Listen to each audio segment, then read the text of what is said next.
Bonjour à tous et à toutes. Merci d'être avec nous. Installez-vous. Prochain Fic Talk, s'il vous plaît, avec la défense contre les ransomware débute avec l'Active Directory. Et merci d'accueillir Mathieu Trivier de Samperis, s'il vous plaît. Mathieu, hop, le micro. Merci. Ouais, super. C'est parti. On va attendre encore 30 secondes. Il y a l'air d'avoir du monde qui est Bien sûr, oui, allez-y, pas de problème. Le temps que les gens s'installent. C'est les derniers qui s'arrivent. C'est bien.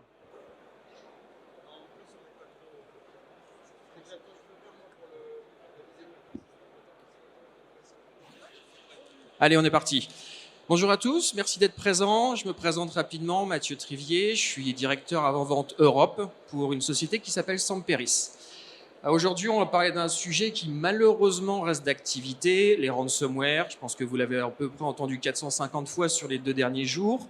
Et on va se focaliser sur une technologie qui reste énormément d'actualité. Vous avez peut-être été voir la conférence de Microsoft juste avant sur comment se passer d'Active Directory. Moi, je vais vous expliquer pourquoi il faut quand même s'en occuper. Avant de commencer, très rapidement, Samperis, on est un éditeur de logiciels. On existe depuis maintenant 2013 avec une présence sur le marché français et européen depuis environ 2020. On est spécialisé sur la cyber-résilience liée à l'identité. Alors quand je dis ça, c'est tout et n'importe quoi. On va essayer de voir ça un petit peu en détail juste après. Depuis 2013, on a la chance d'avoir à peu près 55 millions d'identités qui sont protégées par les solutions, dont les plus grandes verticales, les numéros 1 de toutes les verticales à peu près au niveau du Fortune 500. On rentre dans le vif du sujet, l'Active Directory, en fait, à sa 22e année aujourd'hui, et reste un sujet d'actualité. Même si on a l'avènement des solutions cloud, le fait qu'Azure AD commence à prendre une part à part entière au niveau de l'identité, Azure AD reste pour 90% des grandes structures le référentiel d'identité primaire. Et donc, pendant des années, ça a très bien fonctionné, on s'y est pas beaucoup intéressé, pardon. Et puis 2017 est arrivé. 2017, c'est WannaCry, c'est NotPetya, c'est les premiers gros ransomware qui ont ciblé l'Active Directory et qui les ont mis à plat. Donc, on a commencé à prendre un petit peu d'intérêt sur, tiens, on va regarder ce qui se passe sur cette solution qui est là depuis 15 ans, qui marche très bien, mais sur laquelle on n'a jamais fait de la sécurité. Il y a eu des recommandations, du tiering, du zero trust, il y a plein de choses qui sont arrivées, mais il y a une chose qu'on a souvent oubliée, c'est la défense de cet environnement. Si vous regardez un petit peu dans les dernières expériences, les gros retours d'expérience sur les ransomware 2020, 2021, et j'ai pas d'exemple de 2022, mais il y en a déjà plein, à chaque fois, dans 100% des cas, c'est passé à un moment donné dans l'Active Directory. C'est des récupérations de privilèges, c'est ensuite du chiffrement, du vol de données, tout ce que vous voulez, c'est passé par l'Active Directory. Donc c'est bien de se mettre en place des modèles de sécurité autour de l'Active Directory, mais si on n'a pas un modèle de défense actif, de contre-mesure, on ne va pas être en capacité à résister à un attaquant qui va vraiment vouloir rentrer. Et puis il y a un deuxième sujet que beaucoup ont oublié, c'est la manière de repartir. Demain, si vous êtes totalement chiffré, combien de temps il vous faut pour remonter un Active Directory? La plupart des gens vont répondre plusieurs jours, peut-être plusieurs semaines. On a certains de nos clients qui nous disent si je tombe, je repars pas. Et il y a certains exemples français de sociétés qui ont été chiffrés et qui malheureusement ont déposé le bilan ensuite parce qu'ils n'ont jamais été capables de repartir. Donc on va vouloir apporter un focus sur ça. Le fait de dire comment je suis résilient, comment je suis capable de repartir quand mon Active Directory est totalement tombé. Alors comment on va faire? On vient de parler de la théorie, maintenant on va rentrer un peu plus dans la pratique. Selon le niveau de maturité des entreprises, on va attaquer en 3 phases. On se base sur le framework du NIST qui définit avant, pendant et après une attaque. Au tout début, quand on est dans le début de la maturité autour de la sécurité Active Directory, on va considérer de l'audit. Le but, m'excuserez le terme, c'est l'état de la catastrophe. Quelles sont les vulnérabilités, quelles sont les configurations qui datent d'il y a 10 ans qui font que mon Active Directory est sensible, va pouvoir être exploité par les attaquants et malheureusement va me faire passer dans les différentes étapes. Ça, le but, ça va être de cartographier toutes les vulnérabilités et d'essayer de faire de la remédiation pour aller vers une situation plus sécurisée. Ça, c'est bien, mais on ne va pas s'amuser à faire un audit tous les 2 matins, sinon on va perdre un certain temps. On rentre dans un besoin qui, même s'il est plutôt pendant une attaque, va être capable de couvrir les 3 phases. Aussi bien avant, pour une question de visibilité, que pendant, pour une question de protection, que après, pour pouvoir avoir des outils autour du forensique. Et là, on va parler détection de menaces, scan en continu de l'Active Directory, dans le but, d'identifier les menaces, mais surtout être capable d'y répondre de manière programmatique, de manière automatique. Défendre l'environnement, c'est ça qui est très important. Et puis, si malheureusement on arrive dans cette 3e phase, il va falloir repartir. Mais ça, Microsoft, dans sa grande bonté, a créé une procédure qui a 20 ans aussi aujourd'hui, qui fait 28 pages, 28 étapes, 96 pages si vous l'imprimez. D'ailleurs, imprimez-le parce que le jour où vous n'aurez plus rien qui fonctionne, vous ne pourrez pas le faire. Mais qui n'a jamais intégré les risques cyber. Donc, il va falloir apporter des réponses par rapport aux risques cyber et notamment la réintroduction des malwares quand on va potentiellement restaurer un environnement. Alors ça, comment Semperis va pouvoir aider? 3 choses.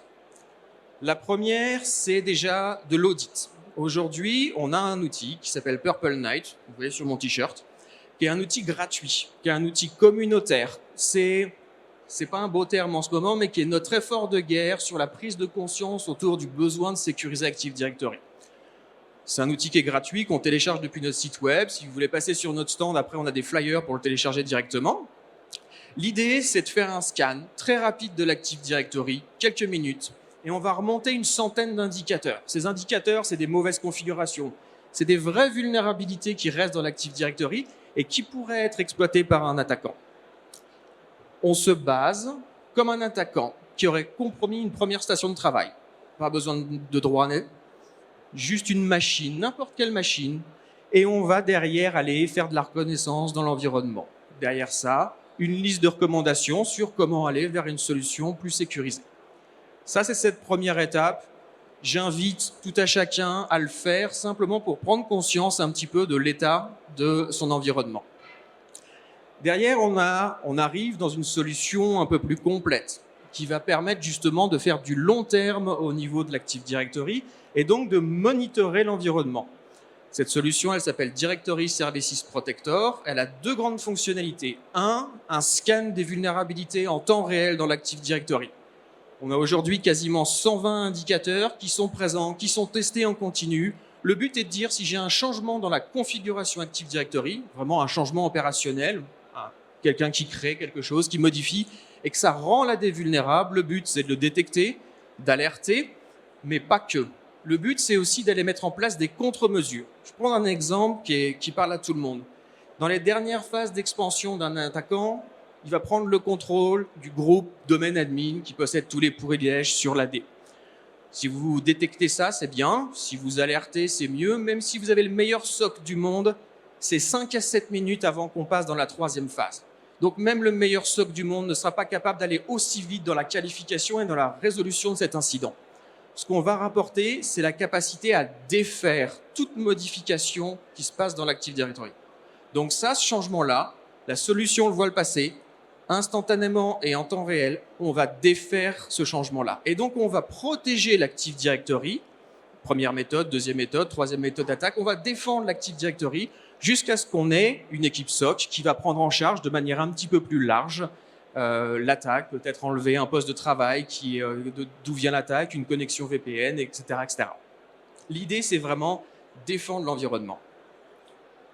Et puis, troisième chose, malheureusement, si on passe dans cette phase de récupération d'un Active Directory, comme je le disais, il y a une procédure qui est éditée chez Microsoft qui n'a jamais pris en compte le risque cyber, notamment le risque de réintroduire les malwares quand on fait appel à une sauvegarde. Quand vous avez ce genre d'événement, soit vous prenez la sauvegarde la plus récente, il y a de fortes chances qu'elle soit compromise et donc que vous réintroduisiez les malwares, soit vous prenez une sauvegarde qui est beaucoup plus antérieure, et là, vous vous créez une catastrophe opérationnelle parce que vous perdez des semaines de données qui ont été mises dans Active Directory, et donc des mois pour pouvoir revenir sur une situation nominale. Cette solution, elle s'appelle ADFR, Active Directory Forest Recovery. Le nom parle pour lui-même. L'idée, c'est d'automatiser toute cette procédure en garantissant qu'on ne réintroduira jamais un malware. Tout simplement parce qu'on a des méthodes de sauvegarde qui s'affranchissent de tout ce qui est lié à l'OS sous-jacent, je vais y arriver, et derrière qui va automatiser toute la procédure de Microsoft. Cette procédure, en 6 clics, vous avez une forêt qui est restaurée, qui est nettoyée d'un point de vue infrastructure et qui est potentiellement aussi scannée par rapport à tout ce qui s'est passé dans l'AD d'un point de vue identité, tous les changements qui ont pu voir et qui ne seraient pas légitimes. L'idée, c'est de se dire, arrêtons de compter en jours, comptons simplement en heures pour pouvoir faire repartir un Active Directory. Et ça va permettre, de redonner au business la couche identité qui est nécessaire, 2, d'éviter que ça parte dans la presse, pourquoi pas. Et puis 3 aussi, c'est sauver les équipes qui vont passer des semaines à reconstruire un Active Directory. Et c'est pas un sujet qu'on aborde souvent, mais le nombre de personnes qui ont fini avec des burn-out, des démissions, des gens qui ont vraiment abandonné parce qu'ils ont passé plusieurs semaines à remonter des environnements, 12 heures par jour, 2 heures de sommeil la nuit, je l'ai vécu personnellement, et qui finissent derrière dans une situation personnelle catastrophique parce qu'ils ont été épuisés et ils ont reçu une tape dans le dos en disant « merci, tu as fait ton boulot ». L'idée, c'est vraiment de faciliter malheureusement un scénario qu'on ne veut pas vivre, mais qui aujourd'hui est une réalité.